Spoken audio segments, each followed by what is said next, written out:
Hello friends, मैं हूं आपकी अपनी कमल, नेचुरोपैथ हर्बलिस्ट, इस समय ब्रिस्बेन से।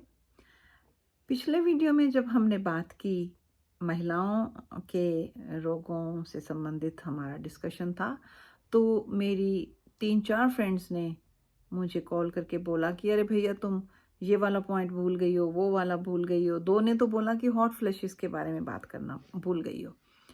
2 ने बोला कि यार, चेहरे पे जो बाल उगते हैं, छाती पे भी हो गए हैं, उनके बारे में तो तुमने बात ही नहीं की। एक ने कहा कि यार, तुम भूख लगना या कम लगना, ज़्यादा लगना कह के उसके बाद तुमने बात नहीं की। मैंने 80 पॉइंट्स बोले थे कि 80 पॉइंट्स हैं। सबका जिक्र मैंने नहीं किया क्योंकि फिर वीडियो बहुत लंबी हो जाती है, इसलिए मैंने जल्दी बंद कर दी थी। चेहरे पर जो बाल उगना है, यह हार्मोन से जुड़ा हुआ है। लेडीज़ में ईस्ट्रोजन, प्रोजेस्टेरोन, टेस्टोन, ये सभी होते हैं। ईस्ट्रोजन ज़्यादा महिलाओं का हार्मोन माना जाता है और टेस्टोन और प्रोजेस्टेरोन वो पुरुषों के हार्मोन माने जाते हैं। जो ईस्ट्रोजन कम जाने लगता है, प्रोजेस्टेरोन और टेस्टोन, चाहे वो भले ही वहीं रहते हैं पर वो ऊपर हो जाते हैं, है ना। जैसे अब ये 2 चीज़ें हैं, एक कम हो गई तो ये अपने आप ही बिना हिले दूसरी तो ऊपर हो गई ना। तो ऐसे में दूसरे हार्मोन जब डोमिनेट करने लगते हैं तो वो चेहरे पे बाल उगाते हैं, छाती पे भी उगाते हैं।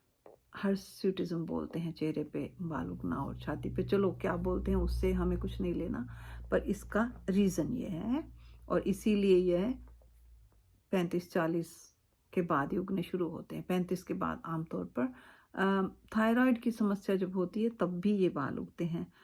पीकोस में भी यह प्रॉब्लम होती है। पॉलीसिस्टिक ओवरियन सिंड्रोम जो होता है, उसमें भी यह प्रॉब्लम होती है। तो इसी पुस्तिका में, जिसका मैंने जिक्र पिछली वीडियो में किया था, पेज नंबर 27 पर इसके बारे में बात मैंने की हुई है। नंबर 16 पर ही लिखा है चेहरे पर उगने वाले बाल, नंबर 17 पर लिखा है छाती पर बाल उगाना। ये दोनों पॉइंट उसमें लिए गए हैं। और 2 फ्रेंड्स ने हॉट फ्लैशेस की बात की, वो दोनों ही 50+ हैं। हॉट फ्लैशेस बहुत आते हैं, बहुत परेशान करते हैं।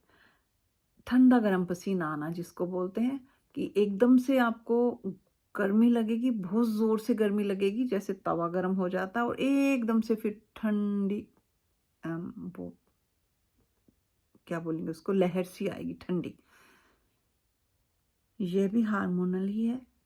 जब ज्यों ही बॉडी गर्म होती है तो उसी समय बॉडी उसको ठंडा भी कर देती है, तो ऐसे में फिर वो गर्म ठंडा पसीना आता है। कई महिलाओं को रात को ये ज़्यादा आते हैं, कई महिलाओं को ये दिन में ज़्यादा आते हैं। इनको हॉट फ्लैशेस ही बोलते हैं।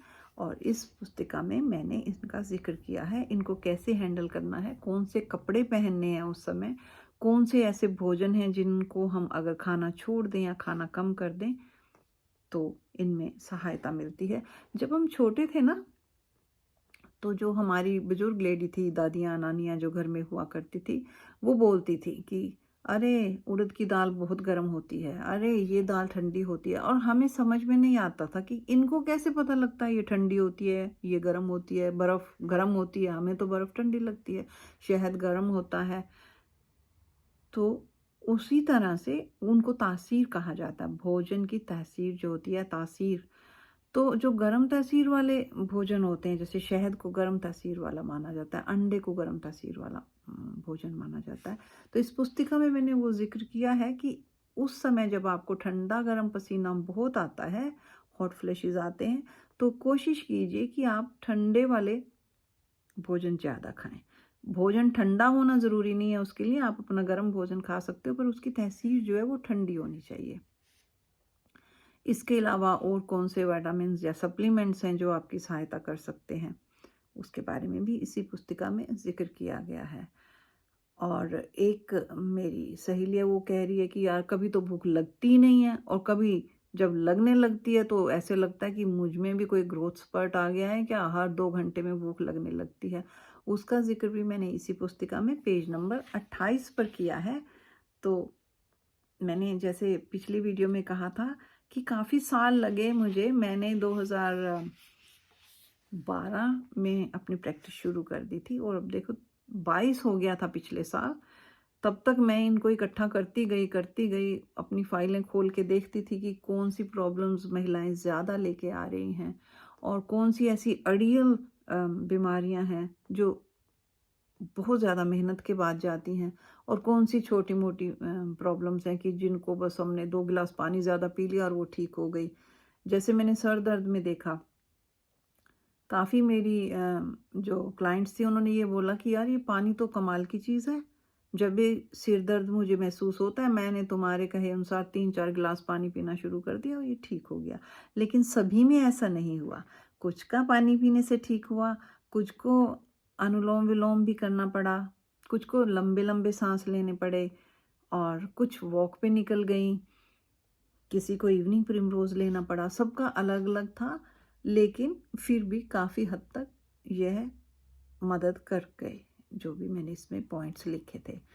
और वो जो मेरी फ्रेंड जिसको पहले भूख लगती नहीं थी, फिर बीच में बार बार भूख लगने लग गई और फिर बंद हो गई, उस पर मौसम का भी प्रभाव था। किसी मौसम में उनको बहुत ज़्यादा भूख लगती थी, किसी मौसम जैसे गर्मी में उनको बिल्कुल भूख नहीं लगती, कुछ भी खाने का दिल नहीं करता, लेकिन सर्दी होती है तो हर 2-2 घंटे के बाद भूख लगती है। तो किसी को इसका उल्टा भी हो सकता है। हार्मोन्स के हिसाब से भी ये ऊपर नीचे होता रहता है, जैसे मैंने पिछली वीडियो में भी बताया था कि ज्यों-ज्यों आपकी बॉडी, आपकी ओवरीज ईस्ट्रोजन कम बनाना शुरू करती हैं, त्यों-त्यों आपकी बॉडी फैट इकट्ठा शुरू करना कर देती है, इकट्ठा करना, क्योंकि फैट से ईस्ट्रोजन हार्मोन बनेगा। अब जब फैट इकट्ठा करना है तो फिर भूख तो लगेगी ना, भोजन तो खाना पड़ेगा ना, तो उससे भूख ज़्यादा लगती है। फिर आप बोलते हो कि अरे अरे मैं तो वेट पुट ऑन करती जा रही हूँ, मोटी होती जा रही हूँ, तो हम फिर एक्सरसाइज करना शुरू कर देते हैं, भाग दौड़ करना शुरू कर देते हैं, तो हम वो वेट घटाना शुरू कर देते हैं, तो दूसरे जो है सिम्टम्स वो और आने लग जाते हैं। तो है सारा हार्मोन्स का चक्कर। लेकिन मैं इसका एग्जाम्पल गरीब की झोंपड़ी के साथ देती हूँ। गरीब की झोंपड़ी जैसी हालत हो जाती है इन हार्मोन्स की वजह से। अगर आप समय पर गरीब की झोंपड़ी को फिक्स नहीं करोगे तो जैसे ही बारिश आएगी तो वो टपकने लग जाती है, टूट फूट जाती है। अगर गरीब ने अपनी झोंपड़ी अच्छे से करके रखी है, उसकी मरम्मत हो रखी है, तो कितनी भी बारिश आए झोंपड़ी सेफ है। उसी तरह से ये बड़ा नाजुक दौर होता है महिलाओं को क्या, पुरुषों का भी, उनका एंड्रोपॉज होता है, महिलाओं का मीनोपॉज होता है। यह ज़रूर है कि पुरुषों को उतना ज़्यादा महसूस ना होता हो क्योंकि वैसे भी वो स्ट्रांग होते हैं, और महिलाओं को भी सभी को नहीं होता है, जो थोड़ी वीक होती हैं उनको ज़्यादा महसूस होता है, जो झेल जाती हैं उनको उतना नहीं महसूस होता। तो इस समय जब हम बहुत फ्रेजाइल होते हैं, मानसिक रूप से भी, शारीरिक रूप से भी, अगर हमने अपना ख्याल नहीं रखा तो नुकसान ज़्यादा हो सकता है। जैसे अब जोड़ों के दर्द की बात ले लो, अगर हमने शुरू में ही ध्यान नहीं दिया तो हो सकता है उसको टॉलरेट करते हुए या उसका इलाज ना करते हुए उनकी जो है टूट फूट जोड़ों की इतनी ज़्यादा बढ़ जाए कि बाद में हमें वो चेंज ही करवाना पड़े, जैसे घुटना आजकल बदल देते हैं, है ना। पर अगर हम शुरू में ही ध्यान रख लें, हम टेस्ट करवा लें, हम पता कर लें कि ये कौन सा जो है ऑस्टियोपोरोसिस है या रूमेटॉइड आर्थराइटिस है, कौन से वाला है, और फिर उसी हिसाब से हम अपनी शारीरिक गतिविधियों को रखें और उसकी हेल्प ले लें तो उतना नुकसान नहीं होगा। इसी तरह बाल झड़ना छोटी सी बात है, इस उम्र में झड़ रहे हैं, पहली भी उम्र में झड़ते हैं, पर इसमें हार्मोनल रीज़न है। अगर हम उस टाइम थोड़ी सी हेल्प ले लेते हैं तो वो बाल उतने नहीं झड़ेंगे, उनकी क्वालिटी ख़राब नहीं होगी, क्योंकि हमने समय रहते अपनी डाइट को सुधार लिया, अपना शैम्पू चेंज कर लिया, और बालों को हमने बहुत ज़्यादा प्रोसेस नहीं किया, क्योंकि जब झड़ने लगते हैं तो हम सोचते हैं कि भैया इनको हम ब्लो ड्राई करवाते रहें ताकि ये ज़्यादा सारे लगें, या रोलर सेटिंग करवा लें, या ये रूखे हो गए हैं तो हम जाके अपना जो भी स्मूथनिंग वाला ट्रीटमेंट है वो करवा के आ जाएं। उससे और ज़्यादा नुकसान हो जाता है। अगर हम उसको अंदरूनी सहायता साथ के साथ बाहर की सहायता दोनों करेंगे तो इतना नुकसान नहीं होगा।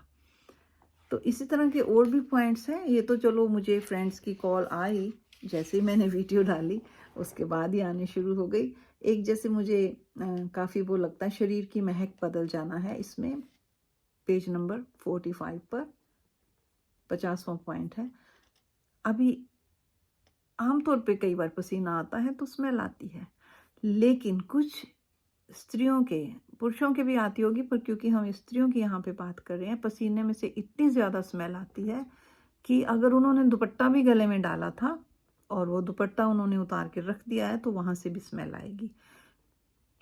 खान पान तो उसका कारण हो ही सकता है, लेकिन जब एंग्जाइटी होती है तो उस समय ये स्मेल बहुत ज़्यादा बढ़ जाती है।